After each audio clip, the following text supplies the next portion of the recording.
Hello बच्चों, चलिए प्रश्न को पढ़ते हैं। इसमें लिखा वायु से आती प्रकाश की एक समानांतर किरण पुंज जो है बच्चों एक समकोण त्रिभुजीय प्रिज्म प्रिज्म जिसका अपवर्तनांक वर्गमूल 2 है बच्चों। इसके PQ तल पर अल्फा कोण से आपतित होती है। जब अल्फा का मान न्यूनतम मान 45 डिग्री है तो प्रकाश का जो प्रिज्म है बच्चों इसकी PR सतह पर पूर्ण आंतरिक परावर्तन होता है। तो ऐसे में बच्चों क्या होता है, ये हमारा प्रिज्म का कोण थीटा का मान कितना होगा ये हमसे पूछा जा रहा है।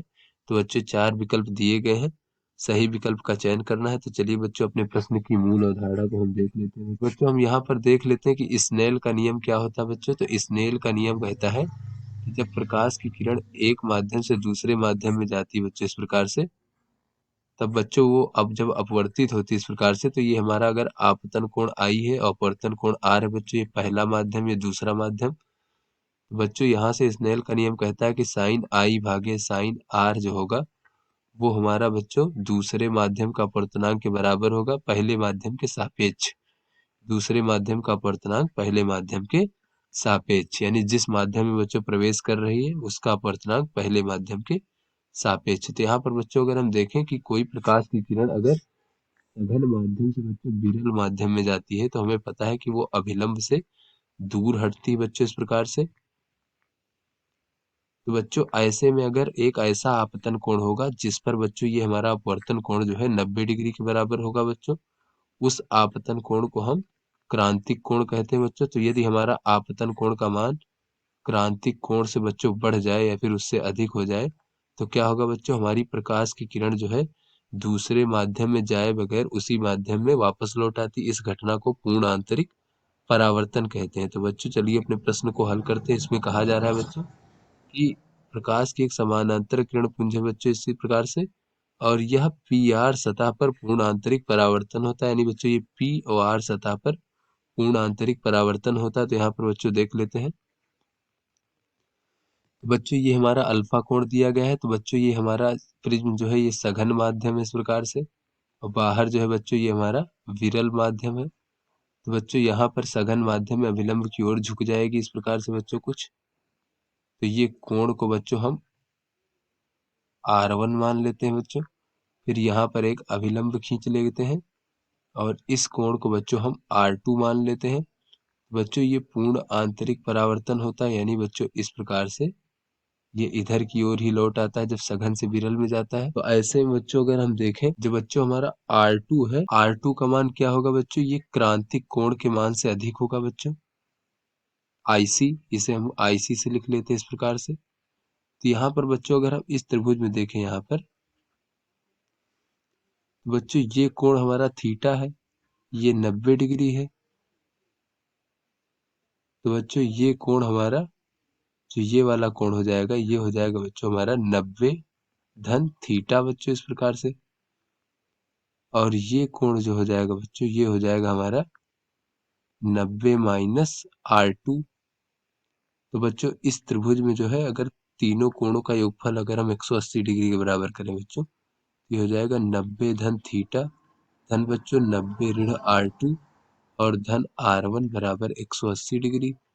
तो यहाँ से बच्चों हमें R2 बराबर पता चल जाएगा R1 धन थीटा। तो यहाँ से बच्चों हम कह सकते हैं यहाँ से कि ये R1 धन थीटा जो है बच्चों ये बड़ा होना चाहिए किससे, IC से, क्रांतिक कोण से। अब बच्चों अगर हम यहाँ पर देखें कि इस क्रांतिक कोण की स्थिति में अगर हम स्नेल का नियम देखें बच्चों, तो साइन आई भागे साइन 90 डिग्री बच्चों ये IC हो जाएगा। और ये हो जाएगा बच्चों ये हमारा सघन माध्यम है और ये हमारा बच्चों विरल माध्यम है। तो यहाँ से हो जाएगा बच्चों विरल माध्यम में प्रकाश की किरण जा रही, तो विरल माध्यम का अपवर्तनांक सघन माध्यम के सापेक्ष। यहाँ से बच्चों जो साइन IC हो जाएगा, ये हो जाएगा हमारा साइन 90 डिग्री का मान बच्चों 1 हो जाएगा। इसको हम कह सकते हैं 1 भागे सघन माध्यम का अपवर्तनांक और विरल माध्यम के सापेक्ष। यहाँ से बच्चों अगर हम देखें तो ये IC को हम कह सकते हैं बच्चों R1 धन थीटा और IC को कह सकते हैं साइन इनवर्स 1 बटे अपवर्तनांक n। n का मान बच्चों वर्गमूल 2 है। तो इस प्रकार से ये R1 धन थीटा जो हो जाएगा बच्चों साइन इनवर्स 1 भागे वर्गमूल 2। बच्चों R1 धन थीटा जो बच्चों ये बड़ा होना चाहिए किससे, ये बच्चों हमारा 45 डिग्री का मान होता है इस प्रकार से, तो ये 45 डिग्री हो जाएगा। फिर अगर हम दोनों पक्षों को बच्चों इस प्रकार से अगर हम 2 से गुणा कर दें बच्चों, तो ये हो जाएगा 2r1, या फिर बच्चों इसको लिख लेते हैं, या फिर बच्चों हम ऐसे कह सकते हैं कि 2 थीटा जो है बच्चों इस प्रकार से बड़ा होगा बच्चों 90 माइनस 2 r1 के। बच्चों 2 से गुणा कर दिया और r1 को उधर भेज दिया बच्चों 2r1। तो यहाँ से बच्चों अगर हम दोनों पक्षों का साइन ले लें तो ये हो जाएगा साइन 2 थीटा बड़ा होना चाहिए साइन 90 माइनस 2r1 से बच्चों। ये हो जाएगा साइन 2 थीटा, और ये जो है बच्चों हमारा साइन 90 माइनस 2r1 ये हो जाएगा कास 2r1। बच्चों ये साइन 2 थीटा, और इस प्रकार से चूंकि बच्चों में पता है कि कास 2x बराबर होता है 1 ऋण 2 साइन का x का वर्ग, इस प्रकार से तो यहाँ से हम कह सकते हैं बच्चों कि 1 ऋण 2 साइन का वर्ग r1। तो यहाँ से बच्चों अगर हम साइन r1 का मान देखें बच्चों, तो यहाँ पर अगर हम स्नेल का नियम लगाएं तो हो जाएगा साइन अल्फा भागे साइन r1 बराबर बच्चों n, यानी कि वर्गमूल 2। तो साइन r1 का मान हो जाएगा बच्चों हमारा साइन अल्फा बटे वर्गमूल 2। बच्चों साइन r1 का मान हम यहाँ पर रख दें अगर, हो जाएगा साइन 2 थीटा बड़ा होना चाहिए बच्चों 1 ऋण 2, और ये हो जाएगा साइन अल्फा का वर्ग भागे बच्चों वर्गमूल 2 का वर्ग 2 हो जाएगा, तो 2 से 2 कट जाएगा बच्चों। तो ये बच्चों 1 ऋण साइन अल्फा का वर्ग ये हो जाएगा हमारा कास अल्फा का वर्ग बच्चों। बच्चों यहाँ से अगर हम देखें तो ये साइन 2 थीटा है बच्चों, ये इस मान से अधिक है, यानी ये इसका न्यूनतम मान है। तो कि अल्फा का न्यूनतम मान बच्चों यहाँ पर कहा जा रहा है कि अल्फा का न्यूनतम मान जो 45 डिग्री अगर रख दें बच्चों, तो ये हमारा प्राप्त हो जाएगा बच्चों साइन अल्फा बराबर बच्चों 45 डिग्री रख दे तो साइन 2 थीटा बड़ा होना चाहिए बच्चों कास वर्ग 45 डिग्री के। बच्चों ये हो जाएगा साइन 2 थीटा बड़ा होना चाहिए कास 45 का मान बच्चों 1/वर्गमूल 2 होता है, तो उसका वर्ग 1/2 हो जाएगा।